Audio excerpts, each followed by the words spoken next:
this film here. You know, to bring this film back to its root source, to tell this story, you know, an interpretation of which I believe has never been seen in the country that inspired it, is absolutely, it's so exciting. And you know, this would not have happened were it not for Netflix acquiring this movie. And when we were conceiving the film, when I began to direct this film, I always imagined it as having a global reach as a story. It's a really international story. And the tone of this movie is much closer to Rudyard Kipling's book than other versions. I mean, people's preconceptions about Jungle Book really come from the 1967 animation. A lot of people think that's where it was. That's where the story came from. They have no idea it's connected to India, and so it was very, very important to me to make this story, which was very closely linked to Indian culture. In fact, the first person who collaborated with me on the movie was Nitin Sawhney, who is an Anglo-Indian composer, a world musician. He's absolutely fantastic. He wrote the score for Mowgli. It was imperative that this was, you know, in this day and age, you can't make a movie with this subject matter and not ground it in Indian culture. You know, everyone is so excited. I'm sure I've seen the trailer a couple of times already, but the cast that you got is a very eclectic mix of actors, and I think you, being the captain of the ship, nobody better than Andy Serkis to introduce the cast of Mowgli, Legend of the Jungle. So I'm going to go take my seat there. Okay. Andy, the stage is all yours. Okay. I put a lot of work into this through like the physical side of the character.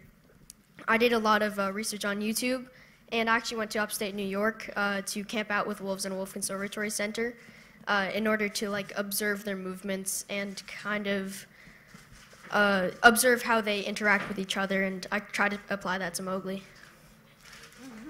Man, I like it. He did his research on YouTube. I would have aced my exams if I had the internet back then.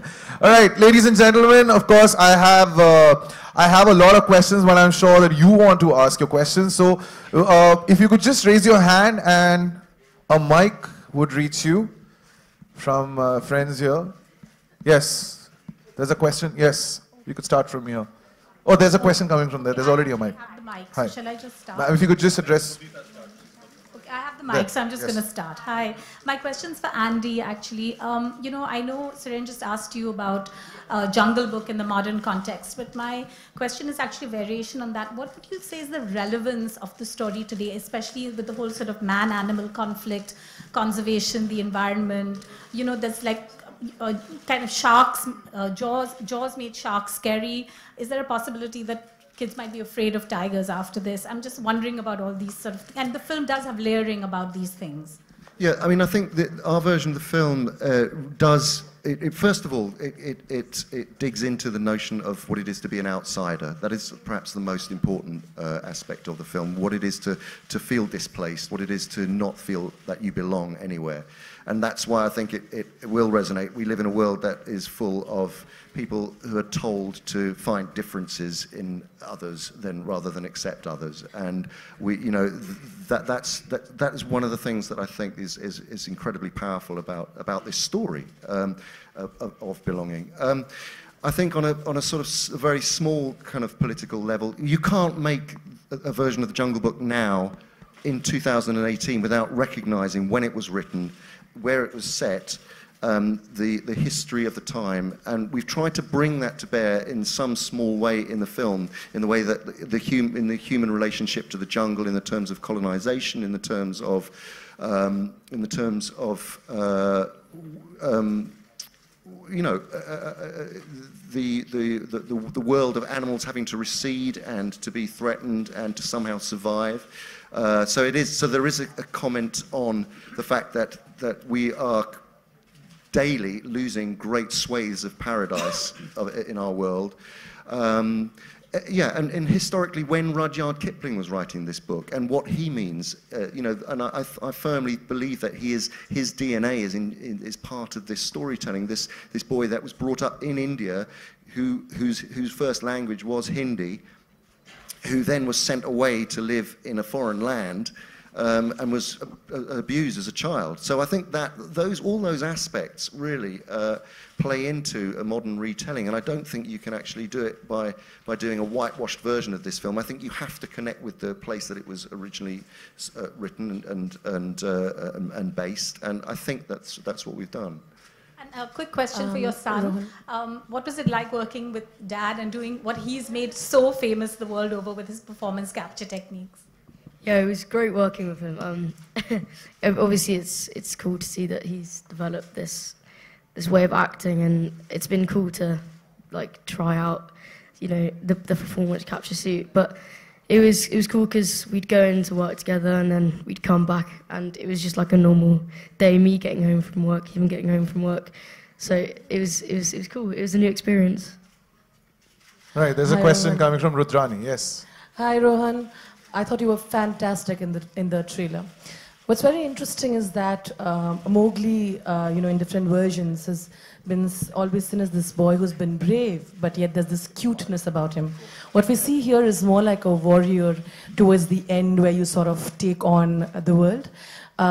Did you ever think, if you read books, that you would sort of be portraying this version slightly darker, slightly more fierce in your research, or whatever you thought you would do it? I mean, for a boy growing up in the jungle, you would kind of have to be kind of fierce, to compete with these animals and everything. But also, I think our movie is... Honestly, I was very, it was an honor for me that I was approached to do Baloo's character. And of course, when I saw the film and saw portions of it and read about it, I said, it's definitely more textured and more layered, so it made it much more exciting. And of course, it became a bit, I have to be very honest, because there was, whenever I got stuck, and because you see, obviously, we're used to having the director when we are doing the voiceover, so I was, if he was not there physically present, but Andy's voice was there, so whenever I got stuck, I would hear his voice again and again and again and again, and understand what is he thinking, how is he doing it. So thank you very much. Thank you very much. So because it became a great reference for me. Whenever I got stuck, you see, my interpretation was there, but there are times when you need someone to bounce. So this was a great time. I would listen to it 6 times, 7 times, 8 times, and understand it, and then go and do it. So that made it much more exciting for me. Yeah. Thank you very much. I think what's wonderful about the story that Rudyard Kipling had written is that it appeals to every age group through time. When I was a kid, in the early 80s, and we watched Disney's Jungle Book, which I was told today released in '67, your favorite character inevitably was Baloo, because he was the fun-loving guy. As a kid, you like that. But then when you grow older, your choices change. And then as an adult, you prefer a character like Bagheera because he represents certain responsibilities and values which reflect within you. So what's really nice is, I think, whichever stage of your life you watch this film or read the story, there's something for each and every age group to take away from. There are a great sense of values, morals, principles, life's learnings and teachings that you can imbibe and take away. So I think that's why this story keeps getting retold. Having said that, I think Mowgli is the most accurate telling to Kipling's story. I think the rest have been, there have been certain liberties that have been taken to make it more possibly child-friendly.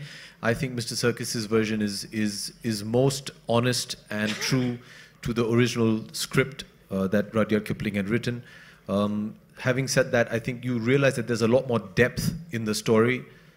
Okay, there's somebody frantically waving a hand in front of your face. Okay, sorry. All right.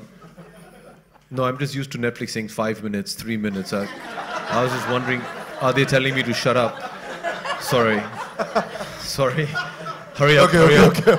It's a 30-second bite. Netflix, not from Netflix. Yeah. Okay, sorry. So I think you realize that there's so much more depth and layering to this story than what we initially thought when we saw it as children. And I think this representation of the story is most accurate of that, and that's why it appeals across time. I believe there was a question coming from that side. Where? Okay. Hi, my question is from Mr. Christian Bale. This is Pooja from Good Times. I wanted to ask you, Bagheera is the Black Panther, but he's also mentor and friend to the man cub Mowgli. So how did you prepare for this role, and was there pressure in adapting Mr. Serkis's interpretation of Bagheera? No pressure at all. I mean, Andy, we first met when I was 19 years old. He's always been a phenomenal actor. And then he's really mastered this whole performance capture thing, which when you first start it, you think, what are the secrets? What are we looking for? There's always those elements that you're not sure what the priority is, but he could guide me on that. And eventually it just comes down to it's acting. It's just like anything else. It's just different distractions with performance capture than anything else. You know, Bagheera is really fantastic character. It was really about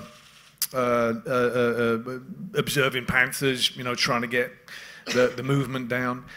With performance capture, you get to act directly, you know, with Andy and with Rohan, and we had a great sort of 3-4 crazy days of doing that, but it affects your performance completely. It's fascinating. It's a new world of possibilities of what an actor can transform himself into. Over here, right here. Mr. Christian Bale, my question is again to you. This is Russell De Silva. What I would like to know is that you have a knack for completely physically and emotionally transforming into any character you play. But unlike many great actors alike today, you also started out as a child actor like Rohan, perhaps 12 or 13 when you did Empire of the Sun. So is there any point when perhaps a saturation sets in, or you feel like you need to take a break considering the demanding roles you do? Yes. But could you elaborate a little bit on that, please? No, sorry. No. I didn't hear the last bit. Could you elaborate on that? Could you elaborate on that? Elaborate? Yeah, you just got to stop acting, be human. But Rowan's got tons of different interests. He's a really intelligent kid, way more intelligent than I will ever be in my lifetime. And just being curious about different things, and that informs being a good actor. You got to walk away from it. You got to walk away from films. I imagine every actor up here will say that. Acting itself doesn't lead to better acting, life and living that. And so enjoying your downtime. And I'm always someone who I'm kind of kicking and screaming before I go work. I don't actually love working. I love not working. And then when I start working, I love working, and I never want to stop that. So I like whatever I'm doing, you know, but I've recognized that if I don't have downtime, you start to just sort of act like other actors instead of acting like people. Hello. Where, ma'am? Here. मेरा सवाल अपने सभी Abhishek, Madhuri ma'am, Anil ji and Kareena, आप चारों से है कि usually आप लोग जो डबिंग करते हैं वो बेसिकली अपने किरदारों को, जो किरदार आप लोग खुद जीते हैं उनके लिए करते हैं.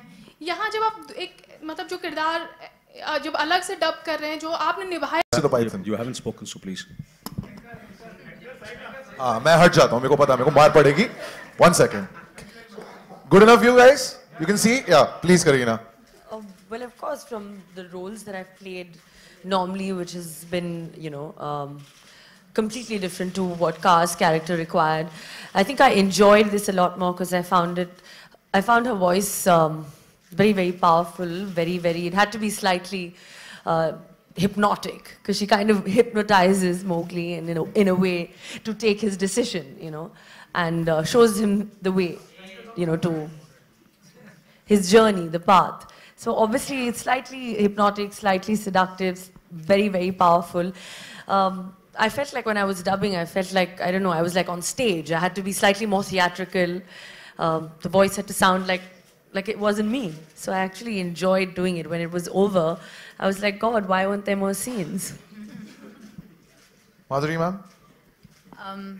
I think it was great doing this because the actor who actually played the original character of the mother, Miss Harris, she did a brilliant job. And all I had to do was just use my voice and her expressions and just get the flow of it. It's a beautiful character. It's that of a mother who accepts Mowgli as a child. He's very different from their clan. He's a man cub.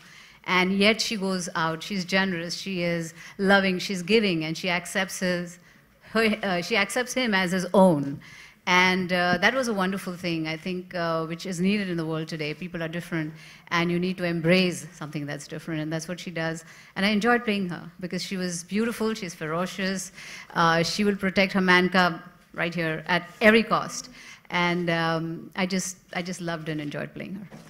Anil sir, I'm going to add a little more to the question. When you watch the Hindi trailer, Anil Kapoor is also there. Like, the way you speak, you know, in real life, and even Balu, there are these worlds that are mixing. Is it difficult? And every actor wants to do a role, if it's been done before, differently.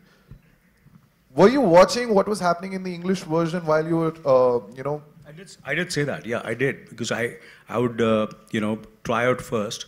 And as I said it, that if I got stuck and I was not happy, and I would listen to it, because I would go back and forth, listen to it in the theater, go into the, you know, do all those crazy things. And, you know, and then I had the reference. So I was fortunate that I had the reference of the great Andy, you know. Otherwise, still, I think I have to learn a lot, you know, with just the beginning, for me at least.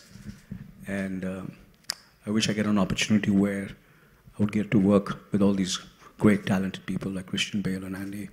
And, of course, Abhishek just mentioned. Yeah, Frida. Frida, you know, of course I did, you know, the phenomenal film which we did together. It was a great experience and it was wonderful. And again, we are on the stage again after 10 years. I hope this is winning awards, basically. No, it's not the award. I think more importantly, we should not think about the awards. I think it's the more the people see it and enjoy it and remember it. I think that's what our reward is. Yeah. So, was it easy? No, not Louis, not you. Abhishek, was it just easy to get the swagger? Because I think Bagheera's character has got a lot of swagger. The way he speaks, he's of course training the man cub Mowgli. Was it easy for you to just be this deep baritone voice which you already have? Ooh, 5-mark question. No, it was very, very challenging. What was liberating about this entire exercise is, I think for the first time, in our films, in our industry, there is a huge element of your personality that you always bring to a character, which is probably not prevalent in the West. In Indian cinema, I mean, that's almost a prerequisite. What was nice is you got liberated because you got to be an entirely new character and you weren't confined within those boundaries. What was really nice is, I mean, I wasn't playing a human being, so that was new. And keeping that in mind and keeping the you know, the way Mr. Serkis had designed the character, the way, you know, Christian had performed it, and then to try and Indianize it, that was very challenging. Also, to fit linguistically Hindi into an English dialogue is very challenging. They're two completely separate languages which have a different tone, a different meter. So that was challenging. But I think in terms of, to answer your question, I think these two gentlemen brought in all the attitude and swag that Bagheera needed. We merely tried to live up to the standards that they had set. I'm going to take one more question, ladies and gentlemen. Renuka? Hi. Yes. Hello, everyone. Christian, my question is for you. You have, from Dark Knight to the Black Panther, if you can take us through the voice modulation that you work on. Because I remember one of the interviews you said that your wife was initially, when you said that you did the Black Panther voice, she wasn't really amused with it. But if you could just take us through how you work on your voices. Well, with Batman, I just felt stupid. And when I put on the suit, and so I felt like he should sound as monstrous as he could. And what you're referring to is I went home after the screen test and my wife said, "What did you do?" And I showed it and she went, "Oh, well, you blew that, didn't you?" and yeah, no, like the wonderful support. Yeah, and with Bagheera, you know, he's described in the book as having, I think it's like, it says something like, it's a voice like dripping honey from a tree. But he's cunning, he's bold, and he's reckless as well. He's also a wounded individual because he grew up with humans. He saw his mother die, and then he decided to become a panther and he broke through that lock. But what I liked very much is there's similarities between him and Mowgli and also him and Shere Khan, because for Bagheera he's had to work out what his identity is and where he belongs. And then in terms of him and Shere Khan, Bagheera has taken the damage that he's received in his life and he's turned it into love and positivity, whereas Shere Khan has taken that damage and turned it into bitterness and into hatred. And I just wanted to have a sense with Bagheera of great nobility, of sounding soothing for Mowgli when it was needed, sounding avuncular, but then also sounding very threatening when he needs to be. You know, the Rudyard Kipling book says nobody would cross Bagheera's path. Nobody wanted to, and everybody feared him except for Mowgli. Okay, there's one more question. We have time for one more question. Hello. There's a mic already. Hello. Where's the mic? Yes. Hi, I wanted to ask Frida. Frida, right there in the middle. Hi. Since you've grown up reading the Jungle Book, how much of that did you bring into your role for this movie? And also, what was it like working with Andy again? Well, it's always a pleasure working with Andy, and I hope there's many more. You know, Andy and I, when we worked on Rise of the Planet of the Apes, that was my fourth film ever of my career. And I had no idea what motion capture was or what I was going to have to do on set. And it's a very strange thing when you come to set and you watch a grown man in a suit with dots on his face and a camera attached to his head. And then Andy starts performing, and then you completely forget that you're watching a man. You're just watching Caesar come to life. So similarly, I knew, you know, working with Andy on this particular project, that all the animals, all the actors lending themselves to motion capture were going to be taken care of, because really what he's focused on is a performance and not just, you know, the big set of it all. What was your other part of your question? Was how was it? Oh, how did it influence? How did my childhood influence? You know, the beautiful part about this Mowgli adaptation, and I don't know if everyone has seen it, is really what Andy does. It's an ode to India. I remember him telling me before, I think it was before I left for South Africa, that he wanted to do my parts in Hindi and he wanted to attempt it and go down that route. And for all of us who remember on Doordarshan, we'd watch Jungle Book every Sunday. And there's so much of the human life in the village that was captured in that version, and I have not seen that version anywhere else, in any other adaptation. So for me to go to South Africa and actually work with fellow actors, all speaking in Hindi, all enjoying a kind of a version of the Holi festival, singing a lullaby written and composed by Nitin Sawhney, all of those beautiful things that I associate with India came to life in this movie. So yeah, very grateful to Andy for letting me speak in Hindi in this film and letting me dub myself.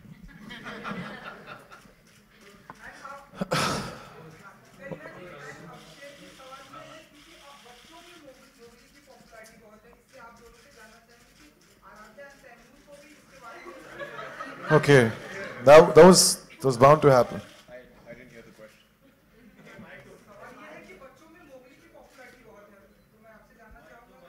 Your own kids.